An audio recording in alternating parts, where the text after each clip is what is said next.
The views and opinions of this program are those of the hosts, guests, and callers. There is substantial risk of loss in trading futures and options, which you should carefully consider prior to trading.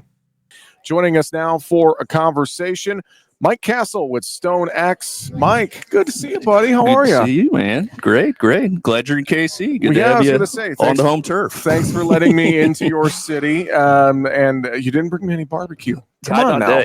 Yeah, I really let you down, man. Well, let's just go get some later. How's that sound? Heck yeah. Maybe that'll make us feel better about these markets. Grains. Oh, man. Your perspective, just this week, it's just felt like Veterans Day Monday. We had federal offices, things like that closed. Markets were open, though. It just didn't have any bullish, fresh news. We just kind of leaked lower, and that seems like that's continued Tuesday, Wednesday, Thursday trade with wheat and soy, kind of the biggest losers here. I mean, your thoughts? Yeah, absolutely. I mean, once you kind of get that momentum, unless you kind of have some kind of catalyst to swing it back the other way, just not really any incentive to do so at this point. A lot of outside market influence. Obviously, the dollar has rallied enormously in the last week and a half ish. Ever since the election last week, we've just kind of been pushing higher. Obviously that makes our exports of everything look more expensive. Touched almost to 107 here today. That was a 1-year high. It's not far from being a 2-year high. With the lack of really fresh bullish news, with outside markets kind of giving pressure, I think you kind of see the funds see this momentum and just kind of, move it further to the downside, push us lower here. So overall, kind of an ugly week. There are kind of, a handful of things on the fundamental side. Like we look down at Brazil, Argentina, things are looking a lot better down there. So even though, last week's WASD, we did get, better than expected news in terms of U.S. fundamentals. The global side still pretty heavy there. Yeah. No revisions in South America, still calling for a record Brazilian soy crop. That doesn't help out. Argentina's getting off to a good start planting. Brazil, we had a story for the first month or so of planting. That's really run out. They've just been super wet here the last, honestly, like month at this point, and that's really sped up planting. They're ahead of last year's pace now. There's not really anything that would tell you we're going to see enough of a production loss, if any, in Brazil that's going to justify rationing soy demand and shifting stuff to us. We've had a good uptick in soybean sales, but obviously our window's kind of running out here, and the dollar being up doesn't help that. So overall, just kind of not anything super exciting here today. Well, just thinking about this trend right now, I mean, how do we manage our risk right now? And I know that it varies by operation, of course, and there's substantial risk in trading futures and options. I love to say that. Yeah.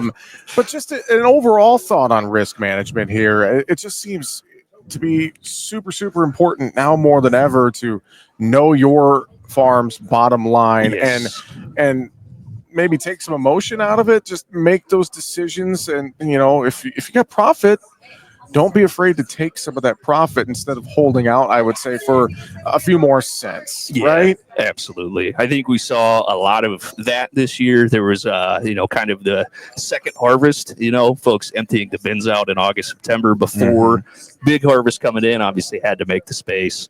But that's the thing, looking at this stuff, when you're talking about risk management, I think you kind of hit the nail on the head. The saying is you can't go broke making money. Exactly. So, with prices where they're at, obviously no one's thrilled at this point, but we have had the selling opportunities, previously. We've seen it at points in the marketing year. Yeah. So you just have to take advantage. If, a big thing is always knowing your cost of production, know where you're making money, where you're losing money. And when you get those targets, you got to take advantage of a good selling opportunity when it's there. And the same thing on the input side. Obviously we focus a lot on fertilizer when the buying opportunities there, selling opportunities there for grain. We got to lock both sides in, or else you're leaving the risk to the other one as well.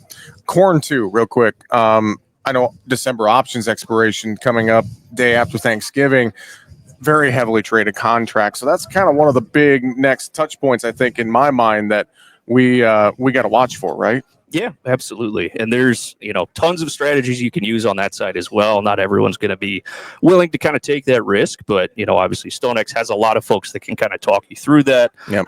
Explain these things. Obviously on their surface, they sound very complicated, but in reality, kind of once you get your feet in, it's really not. You can kind of use it to your advantage. There's all kinds of tools out there to, improve your marketing, and enable you to sell at above break even opportunities when you get them. And, obviously in this environment of heavier fundamentals, lower prices, we just have to take advantage of them. Absolutely. Well, I know folks can reach out to StoneX if they want to have a conversation. And of course, we appreciate your thoughts, and it's good to see you. And we're going to talk with your buddy Josh Linville on the fertilizer side coming up next. But for now, we'll let you go. Thanks for joining us, Mike. Appreciate it. Of course. Thanks for having me. Make sure to subscribe to the Market Talk YouTube channel. There, you can watch our latest interviews with the top market analysts in the country, find bonus content, and much more. Just go to youtube.com/markettalkag and hit the subscribe button, or you can search for Market Talk Ag on YouTube.